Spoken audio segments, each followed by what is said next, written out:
Nous sommes en direct sur ce très beau plateau Broadcast et Associés pour ce sublime salon All for Content, quai de Grenelle, Paris, 15e, au New Cap Center. C'est donc le salon du contenu des marques. Et j'accueille Camille Grand-Guillotte, de la société Call Square. Bonjour. Bonjour, vous êtes Marketing Manager France. C'est ça. Est-ce que vous pouvez brosser le tableau rapidement de votre activité ? Oui, alors moi, je m'occupe des opérations marketing donc pour la France chez Call Square. On est une plateforme d'influence marketing. Donc on permet à des marques et des agences de trouver des créateurs de contenu qui vont correspondre à leurs besoins, donc de les découvrir, de les contacter, de gérer leur campagne dans la plateforme et ensuite d'avoir accès à toutes les données de campagne, à un reporting bien détaillé pour pouvoir justement analyser un petit peu les résultats de leur campagne. Vous pourriez donner un exemple très concret, par exemple, comme ça, exemple là, très concret. Que ça soit très clair tout de suite. Ok, alors par exemple, je suis une marque de mode. Je cherche des créateurs qui sont basés en France, qui sont basés même à Paris. Donc, je vais pouvoir chercher sur Call Square des créateurs de contenu basés à Paris qui sont, voilà, on va dire plutôt dans une tranche d'âge, on va dire 18-35 ans, qui ont entre 20 000 et 100 000 abonnés, dont l'audience s'intéresse à la mode et dont l'audience est par exemple plutôt féminine parce que je suis une marque de mode féminine. Donc, il faut que ça corresponde à ma cible. Et ensuite, on va pouvoir aller voir tous les profils que Call Square va proposer et puis décider un petit peu qui, en fonction des métriques qui comptent pour nous et aussi forcément du contenu produit par le créateur, qui va correspondre à notre marque et avec qui on a envie de travailler par la suite. Mais on parlait des filtres en antenne, oui. C'est vrai que du coup il y a tout un système qui permet d'arriver sur le site et de faire la différence entre j'ai une idée et finalement après d'avoir des noms, des visages, etc. On parlait de certificat aussi, le certificat ARPP. Quel impact il a par exemple sur les influenceurs et les marques dans cette application-là ? Bah c'est très intéressant le certificat de l'ARPP. Effectivement, c'est une certification pour prouver qu'un influenceur, un créateur de contenu a suivi une petite formation et qu'il est au fait en fait des réglementations de l'influence commerciale. Donc l'idée, ça va vraiment être de pouvoir mettre un sceau d'approbation sur ces créateurs-là et ça augmente en fait aussi en quelque sorte leur chance de collaborer avec des marques parce qu'on a pas mal de clients de marques qui veulent travailler avec des influenceurs plutôt au fait de ces choses-là, qui voilà, qui ont une conscience et qui savent ce que c'est l'influence responsable. Vous validez en fait la crédibilité de l'influenceur, l'éthique, c'est un peu ça. Oui, ce certificat-là par la RPP, il sert exactement à ça et on a aussi une autre façon en fait de pouvoir voir ça sur la plateforme qui est notre score de crédibilité où en fait on va donner une note sur 100 au créateur et cette note sur 100, elle va permettre d'être certain que par exemple si on a 80% de note de crédibilité, 80% de l'audience, elle est légitime, ça c'est certain. Les 20% qui restent, on émet une petite réserve, mais en tout cas on sait que c'est quelqu'un de fiable entre guillemets. Et c'est un score qui évolue après chaque opération de partenariat où Call Square a été intermédiaire ? Non, pas nécessairement. En fait, c'est un score qui va être lié au compte, donc vraiment à l'audience en fait de l'influenceur. On parlait de statistiques, vous parliez de statistiques notamment du reporting.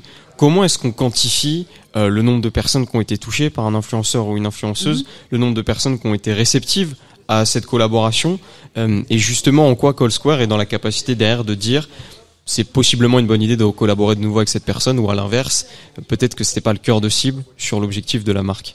Oui, alors nous en fait on va permettre aux marques de voir toutes les métriques qui peuvent compter, donc ça va aller du reach, des impressions, l'EMV par exemple, Learned Media Value, voilà, plein de données en fait qui vont permettre justement aux marques d'aller observer elles-mêmes si ça correspondait aux KPIs qu'ils avaient initialement. Donc par exemple pour une campagne de notoriété, effectivement ils vont plutôt aller regarder le nombre de personnes qui ont été touchées, donc le nombre d'impressions et quelles étaient les tailles des communautés aussi des créateurs activés, et c'est ce genre de choses qui vont compter pour ensuite pour que les marques puissent décider si oui ou non elles ont trouvé que ça répondait à leurs critères de performance.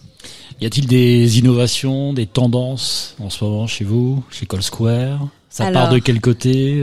Pour qui ? Alors, il y a toujours énormément de tendances dans le milieu de l'influence marketing et effectivement beaucoup d'innovations aussi. Peut-être quelque chose qui c'est pas forcément une tendance en tant que telle, mais une direction dans laquelle nous une dynamique. Oui, dans laquelle nous on souhaite aller, c'est vraiment amplifier ce mouvement d'influence responsable. C'est quelque chose qui est très important pour nous.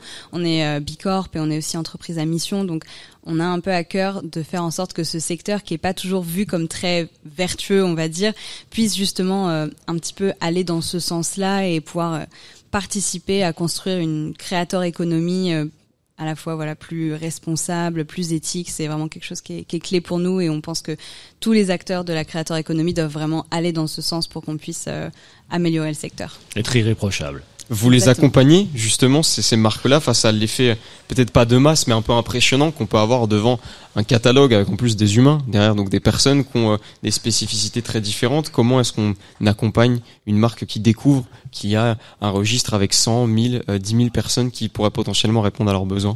Oui, c'est vrai qu'il y a énormément de créateurs de contenu, il y en a énormément en France et dans le monde entier. Donc ce qui est intéressant, c'est justement de pouvoir permettre aux marques de découvrir quel type de créateurs sont intéressants pour eux en fonction de leurs critères.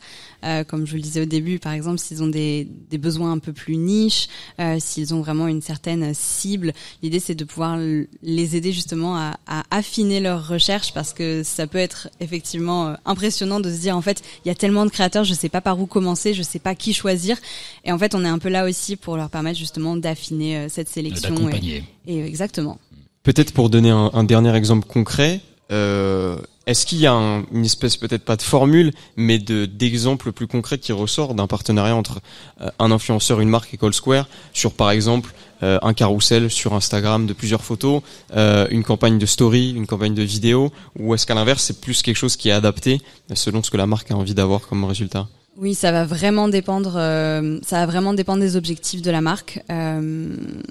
C'est très très varié, il y a énormément de choses différentes qui fonctionnent, mais pour moi un peu la entre guillemets, pas la formule magique, mais c'est vraiment de trouver le bon équilibre en fait, et un peu le triangle des trois choses qui vont fonctionner entre le format idéal, le créateur idéal, donc avec la taille d'audience qui va aller, et les besoins de la marque. Donc par exemple, est-ce que c'est plutôt des gens avec une plus petite audience mais qui vont être très niche, qui vont vraiment avoir une audience qui leur fait confiance, où il y a vraiment ce lien de communauté qui est très fort, ou bien justement quelqu'un qui va avoir une très grande communauté avec beaucoup d'abonnés, où il y a peut-être un peu moins cette dimension, mais qui ont vraiment une portée phénoménale et qui sont vraiment starifiés.